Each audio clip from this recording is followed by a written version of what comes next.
우리는 우리의 세대에 살고 있습니다. 저는 제 할아버지를 생각해 봅니다. 제 할아버지는 2조 말기를 사셨고 일본 점령시대를 사셨고 그리고 6.25를 거치고 그리고 이제 잠시 동안 그 북한의 그 통치 시대를 몇 달 아마 지나셨고 그리고 다시 이제 해방된 그러한 시대를 사셨습니다. 사실 상당히 그 험한 그 시대를 사신 세대였습니다. 이제 제가 살아온 세대를 생각해 보면은 그렇게 어려움이 없는 편안한 평화 시대였습니다. 우리는 모두 우리가 이 받은 시대가 있습니다. 인류 역사의 그 흐름 가운데서 우리는 100년 전에 살고 있지도 않고 100년 후에 살고 있지도 않습니다. 우리는 오늘을 살고 있으며 이 오늘은 우리에게 주어진 시간이며 오늘 우리가 살면서 해야 할 일이 있는 것입니다. 따라서 우리는 다른 세대에 사는 것도 아니고 우리가 받은 시대에서 우리가 해야 할 일을 하면서 우리는 하루하루를 사는 것입니다. 우리는 어제 사는 것도 아니고 우리는 내일에 사는 것도 아닙니다. 사실은 오늘 하루를 사는 것입니다. 따라서 이 하루를 어떻게 사느냐, 우리가 거창한 계획을 세우는 것도 필요합니다. 그러나 중요한 것은 오늘 하루를 내가 무엇을 하며 어떻게 살았느냐 하는 것이 중요한 것입니다. 특별히 크리스찬으로서 하나님의 참 선택하심을 받고 하나님의 자녀로서 사는 축복을 받은 우리는 과연 오늘 하루 내가 하나님의 자녀로서 예수 그리스도의 사람으로서 얼마나 열매를 맺었는가 하는 것이 가장 중요한 것입니다.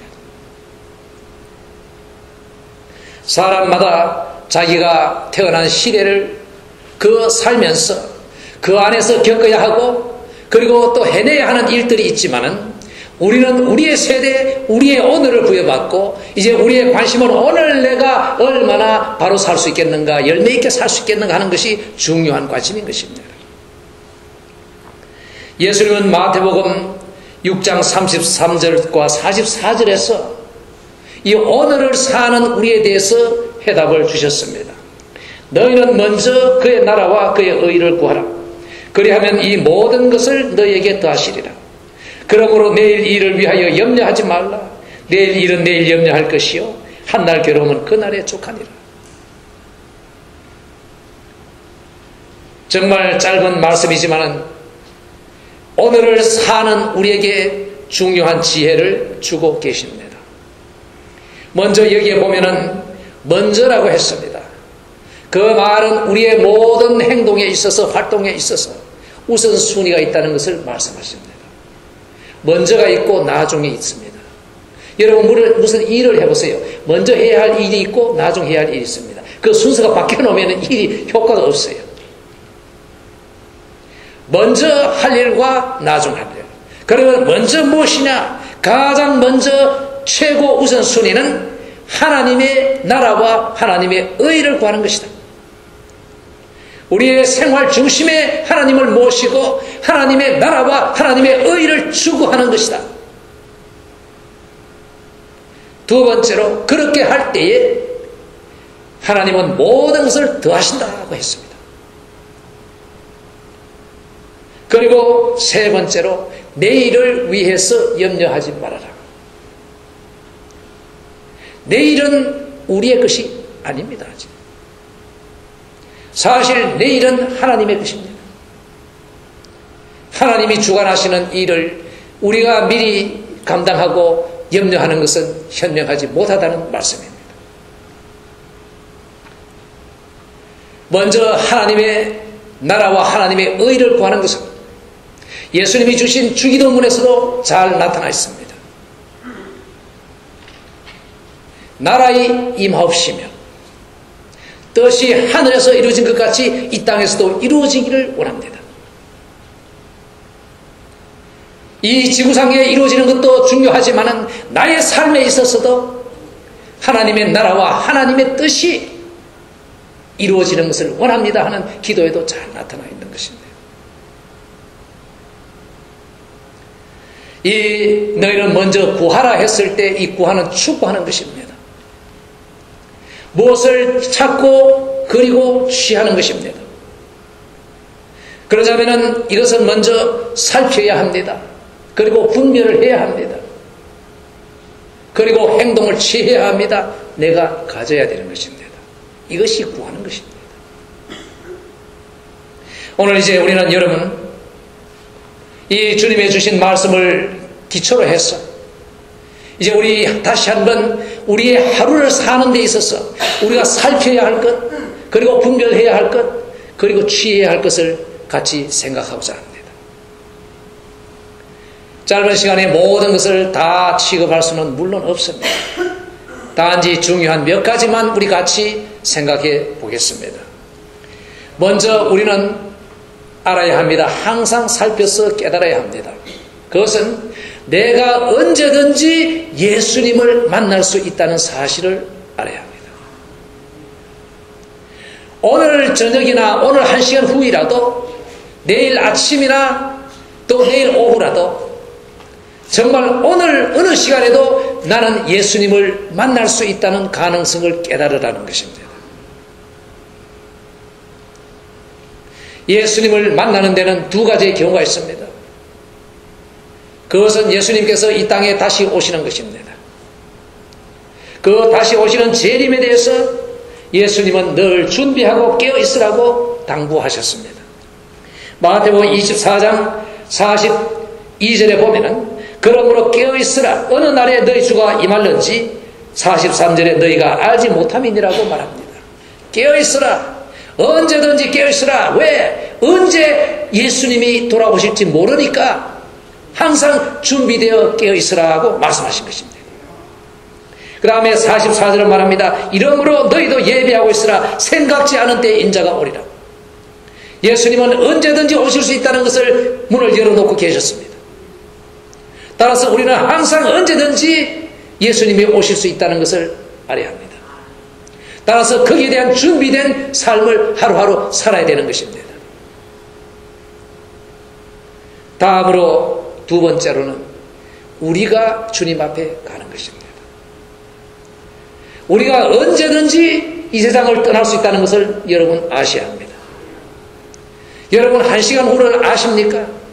솔직히 말해서 모릅니다. 여러분 여러분의 내일을 아십니까? 모릅니다. 오늘 남은 시간을 아십니까? 모릅니다. 오늘 남은 시간에 우리가 이 세상을 떠날 수도 있다는 것을 여러분 아십니까? 아셔야 합니다. 이것은 사실입니다. 이것을 모르는 것은 지혜가 아닙니다. 미련한 것입니다.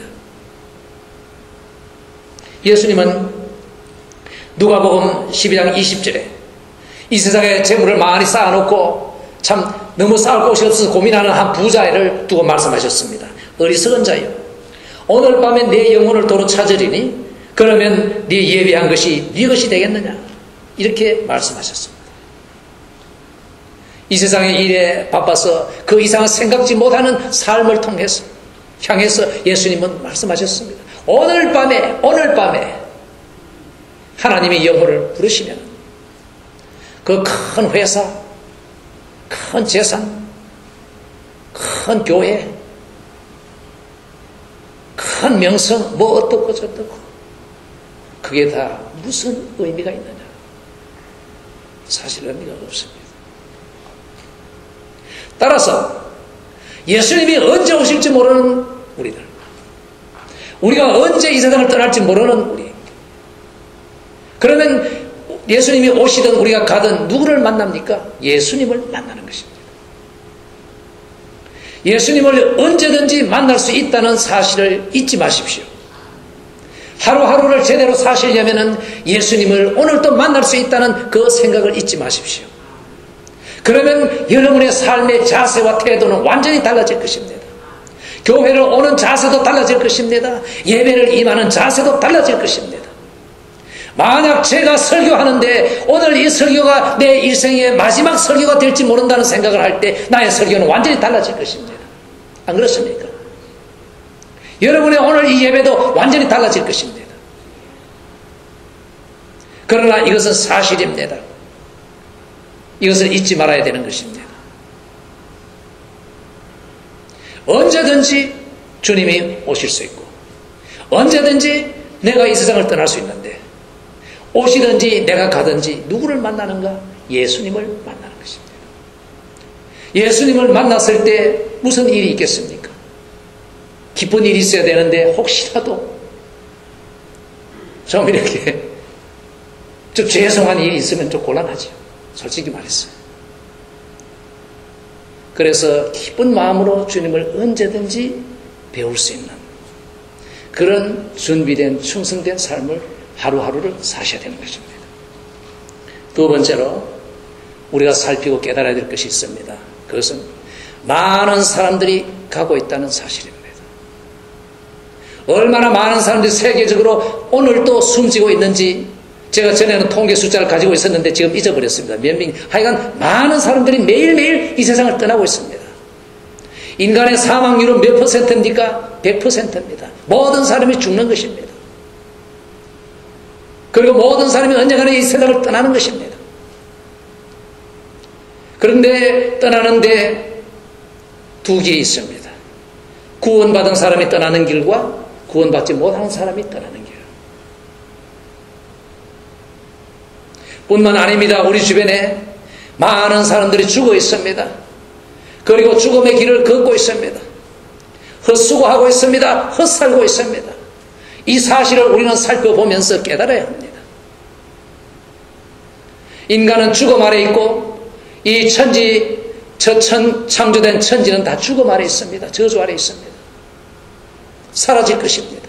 녹을 것입니다. 오직 생명은 예수 그리스도 안에만 있습니다. 예수 그리스도 안에서만이 사는 길이 있고 생명이 있고 예수 밖에서는 다 죽음입니다. 우리가 이것을 절실히 깨닫고 그리고 여기에 대해 바른 행동을 취해야 되는 것입니다. 그것은 복음의 전파입니다. 여러분, 복음이 뭐냐? 복음은 생명의 진리의 말씀입니다. 거짓된 종교가 아닙니다. 여러분, 우리가 정말 복음을 전하고자 할 때 두 가지 점을 꼭 명심하시기 바랍니다. 첫째로, 성경 66권 외에 다른 것이 있는가 없는가? 성경 66권 외에 다른 것을 말하면 일단 다 우리가 아닙니다. 기독교인이 아닙니다. 여러분, 분명히 조심하셔야 합니다. 창세기부터 요한계시록까지 거기에 대해서는 예수 그리스도를 통한 하나님의 구원 계획이 하나로 나타나 있습니다. 이 하나님의 말씀 이외에 다른 것을 더해서 여러분에게 접근하거든 분명하게 거절하십시오.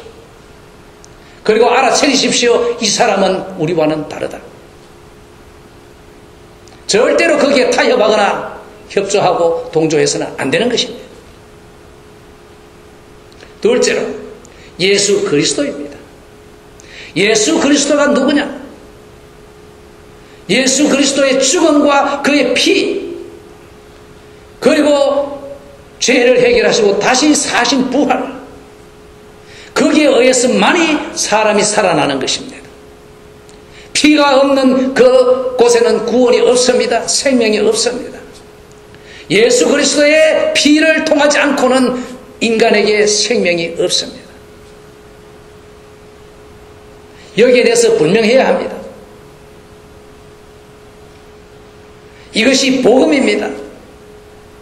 이 복음을 전하는 것은 사람을 살리는 것이고 복음이 아닌 것을 전하고 다니는 것은 사람을 죽이는 것입니다. 여기에 대해서 기독교인들은 철두철미해야 합니다. 타협이 있을 수가 없습니다. 다음으로 이제 우리는 또한 살피며 분명하게 깨달아야 되는 것이 있습니다. 그것은 우리의 시대를 분별하는 것입니다. 100년 전에 살았던 사람들은 그 시대의 자기들의 삶의 환경을 분별하면서 예수님을 생각해야 했고, 우리는 우리에게 주신 오늘 이 21세기 초반 2012년 오늘 우리의 주변에서 돌아가는 상황을 보면서 예수님께서 하신 말씀을 생각하고 분별해야 되는 것입니다. 여기에 대해서 특별히 마태복음 24장 이제 4절에서 8절 사이에서 예수님께서 그 고난의 시작이라는 데에 대해서 하신 말씀을 생각하고자 합니다. 물론 이 고난의 시작 이후에는 대환란이 옵니다. 그 대환란과 관련해서 예수님께서 공중 재림하시고, 그리고 지상 대환란 끝에 땅에 내려오시는 지상 강림이 있습니다. 그러면 오늘 우리는 여기에서 먼저 예수님께서 그 재난의 시작, 고난의 시작이라 하는 그 말씀에 잠깐 주목하고자 합니다. 이 4절에서 8절에 말씀을 하셨는데요, 이것은 곧 제자들의 질문에 대한 대답이었습니다. 제자들 말합니다. 어느 때에 이런 일이 있겠으며 또 주의 임하심과 세상 끝에는 무슨 징조가 있사오리까 하고 하는 질문에 대해서 예수께서 대답하여 가라사대, 먼저 너희가 사람의 미혹을 받지 않도록 주의하라고 했습니다. 다음으로 많은 사람이 내 이름으로 와서 이르되 나는 그리스도라 하여 많은 사람을 미혹해 하리라. 자기가 그리스도라고 주장함으로 사람들을 혼동케 하고 유혹한다는 말씀입니다. 난리와 난리 소문을 듣겠으나 너희는 삼가 두려워 말라. 이런 일이 있어야 하되 끝은 아직 아니니라. 이렇게 말합니다. 민족이 민족을, 나라가 나라를 대적하여 일어나겠고 처처의 기근과 지진이 있으리니 이 모든 것이 재난의 시작이니라. 이렇게 말씀하셨습니다. 물론 예수님이 다시 오시는 그 정확한 때, 또 이 세상의 정확한 끝에 대해서 시기를 아는 사람은 없습니다. 그러나 우리는 명령받고 있습니다. 우리가 사는 시대를, 징조를 분별해서 항상 준비하고 살아야 합니다. 먼저 여기에 보면은 여러 가지로 나타나 있습니다. 자연의 징조를 우선 먼저 우리가 살펴볼 수가 있습니다. 정말 오늘날 우리 주변에 어제도 그저께도 며칠 전에도 정말 이 자연재해가 얼마나 전에 어떤 이상하게 일어나는지 우리는 놀라지 아니할 수가 없습니다. 사실 기후가 얼마나 이상해집니까? 이 과거와 같은 그런 식으로 짐작을 할 수가 없습니다. 이상하게 변하는 것입니다. 그리고 엄청난 자연재해가 오는 것입니다. 어디에는 잠깐 되게 가물었다가 어디에는 폭우가 쏟아져가지고 홍수가 나고 사방에 사고가 납니다. 엄청나게 추웠는가 하면 엄청나게 더워서 이 앞길을 잡을 수가 없습니다. 아마 짐승들도 물고기들도 많이 혼돈됐을 거예요. 바닷물이 뜨거웠다 찼다 해서 어디로 갈지 모르겠어요. 열대어가 저 북쪽에서 잡히기도 하고 여기서 잡히던 고기가 저기서 잡히기도 하고, 이거 이상합니다. 지진이 얼마나 일어났습니까? 언제쯤은 어디서 또 지진이 일어날지 모릅니다. 아무래도 이 자연현상은 무언가 우리에게 분명하게 보여주고 있다고 우리는 볼 수 있습니다. 민족적인 또 국가적인 그 긴장과 정오가 지금 굉장히 지금 올라가고 있습니다. 특별히 중동을 중심으로 그 아랍권과 이스라엘을 향한 서로의 그 미움과 그 정오, 거기에 끼어서 그것 때문에 미국이 미움을 받고 세계 열강이 지금 굉장히 차차 긴장이 높아지고 있습니다. 과거에는 아무 쓸모없는 그 무인도였는데 오늘날에는 그 주변에 있는 막대한 천연 자원, 그 지하 자원 때문에 국가 간에 지금 영토 분쟁들이 계속 일어나고 있습니다. 그뿐이 아닙니다. 옛날에는 핵무기가 인류의 앞길을 그래도 생각하고 염려할 수 있는 분별력 있는 국가들에 의해서 소유되어 있고 관리되어 왔습니다. 그러나 이제는 인류의 앞길에서 물과 불을 가리지 못하는 분별력 없는 사람들의 손에 엄청난 살인 무기가 지금 들어갈 수가 있는 것입니다. 그들은 정말 인간의 앞길을 건전하게 분별하지 못합니다. 어린아이들에게 이 폭탄이 주어지는 것 같다. 분별이 없는 사람들에게 핵무기가 주어질 때 무슨 일이 일어날지는 아무도 모릅니다. 도덕적으로 얼마나 타락됩니까? 과거에는 정말 부끄러워 말도 못하던 일들이 지금은 주변에 공공연하게 거론되고 있습니다. 참 창피해서 입에 담지도 못할 그러한 일들이 어린아이들의 입에서까지 익숙하게 나오도록 그렇게 세상이 타락되어 있습니다. 물론 이런 음란한 종교는 옛날부터 있었습니다. 여러분 그 구약에 보면 바알 하죠. 그 바알을 섬기는 사람들의 그 성적인 음란은 참으로 입으로 묘사할 수 없는 그런 더러운 것입니다.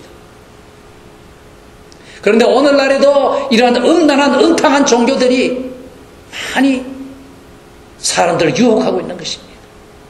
아주 더러운 종교들.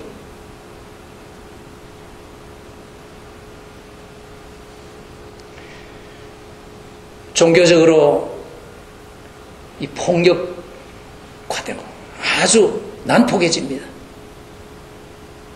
물론 이슬람교는 다 아는 사실이고 그 힌두교도 얼마나 폭력적인지 불교도 폭력적으로 나오고 여러 종교들이 지금 강팍해지고 폭력적으로 물론 어떤 기독교인들도 그렇게 합니다.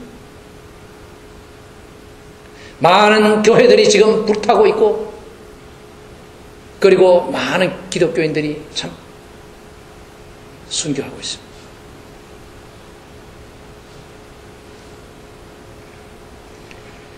이 중동의 참 변화가 참 굉장히 중요하죠. 이 독재를 무너뜨리고 민주화했다 해서 그 민주주의가 됩니까? 사회 바탕이 민주주의가 돼야지. 그 종교가 다른 데는 안 되는 것입니다. 선거를 한다고 민주주의가 되는 줄 아십니까? 그 다음에 더 심한 종교적 독재가 오는 것은 어떻게 할 것입니까? 그것은 군사 독재하고 비교가 안 되는 것입니다. 사람이 신의 권위를 입어서 독재를 행사할 때는 굉장히 무서운 것입니다. 과학 지식은 참으로 엄청나게 발전하지만은 얼마 전에 신의 입자라 해가지고 힉스 입자를 발견했다고 과학자들이 참 기뻐했는데 하고 나니까 그 다음에 더 큰 과제들이 계속 남아있는 것을 알게 되고 끝이 없습니다. 하나님을 무시하고 이 우주의 근원을 설명하겠다는 과학은 결국 실패할 것입니다. 자, 이제 이러한 여러 가지의 상황을 또한 우리는 살펴볼 수가 있고 과연 정말 우리가 사는 이 세대는 어딘가를 향해서 굉장히 급속도로 지금 달려가고 있구나 하는 것을 깨달을 수가 있습니다. 이제 우리는 또한 살펴볼 것이 있습니다. 그것은 우리 자신입니다. 내 자신을 살펴봅시다. 이러한 가운데 나는 지금 어떠한 크리스찬인가?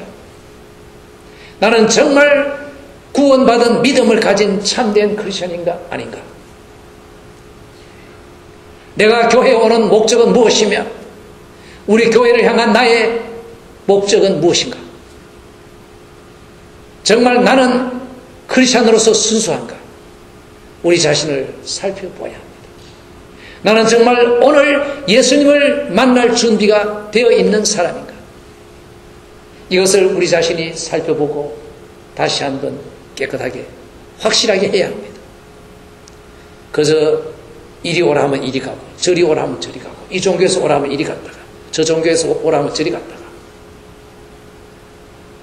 기독교인지 이단인지 다른 종교인지 구분도 없고 관심도 없고 그저 어디가 사람만 많이 모이면은 가서 그저 즐기는 그런 식인지 정말 예수 그리스도를 위해서는 내가 태도가 분명하고 입장이 분명하고 깨끗한지 우리 자신이 체크업을 하셔야 합니다. 성경은 우리를 그리스도의 신부라고 했습니다. 그리스도는 우리의 신랑이라고 했습니다. 신부는 신랑에 대한 자세가 어떠해야 됩니까? 순결해야 되고 정조를 지켜야 되는 것입니다. 신부가 이 남자 저 남자 껍적껍적하고 돌아다니고 희죽거리면 어떻게 되겠습니까? 그것은 옳은 신부가 아닙니다. 우리는 예수 그리스도의 신부로서 태도가 분명해야 되고 자세가 분명해야 되고 깨끗해야 합니다. 하나님 무엇을 가장 싫어하십니까? 거짓 교사들을 맹렬하게 공격하셨습니다. 성경에 보십시오. 우리는 기독교인으로서 깨끗해야 합니다. 바울은 또한 강조했습니다. 예수 그리스도 앞에 나타날 때 점과 흠과 티가 없도록 해라. 우리가 주님을 만나는 준비된 삶을 살 때에 우리는 점이 없어야 합니다. 흠이 없어야 됩니다. 더러운 티가 없어야 됩니다. 물론 예수 그리스도를 믿음으로 우리는 깨끗이 씻음 받았습니다. 그러나 일꾼으로서 우리가 한 일에 대해서 평가받을 때 잘한 것은 잘했고 못한 것은 못한 것입니다. 그때 점이 많고 흠이 많고 마이너스 점수가 많은 사람이 있을 수 있습니다. 그것 없이 플러스 점수를 많이 받도록 살라고 바울을 통해 말씀하신 것입니다. 그렇습니다. 우리는 착한 종으로서 충실하게 일을 해야 됩니다. 여러분, 일을 많이 하십시오. 교회에 와서 그 섬김 받으려고 오는 그런 사람은 일꾼이 아닙니다. 교회에 와서 부족하나마, 참 내가 약하나마, 그래도 나의 무엇을 최선을 다해서 무언가를 기여하겠다는 그러한 정신으로 주님을 섬기십시오. 비록 작은 것이지만은 주를 위해 쓰임 받겠다는 그러한 정신으로 교회 생활하십시오. 살피라고 했습니다. 구하라고 했습니다. 그러면 주신다고 했습니다. 그리고 주님께서 말씀하시기를 내일을 위해서 염려하지 말아라. 무슨 말씀입니까? 믿으라는 말입니다. 하나님이 내일을 주관하시고 역사를 주관하시기 때문에 사실 인류 역사를 우리가 염려한다고 되는 것 아닙니다. 인류 역사의 주관자는 하나님이시고 하나님은 다 아십니다. 다 처리하십니다. 오늘 우리가 할 일은 무엇입니까? 주님 만날 준비된 자세로 주님의 깨끗한 신부로 주님을 위해 복음을 충실하게 전하고 다른 성도들에게 덕을 세우는 것이 아니겠습니까? 그렇게 하루하루를 사시기 바랍니다.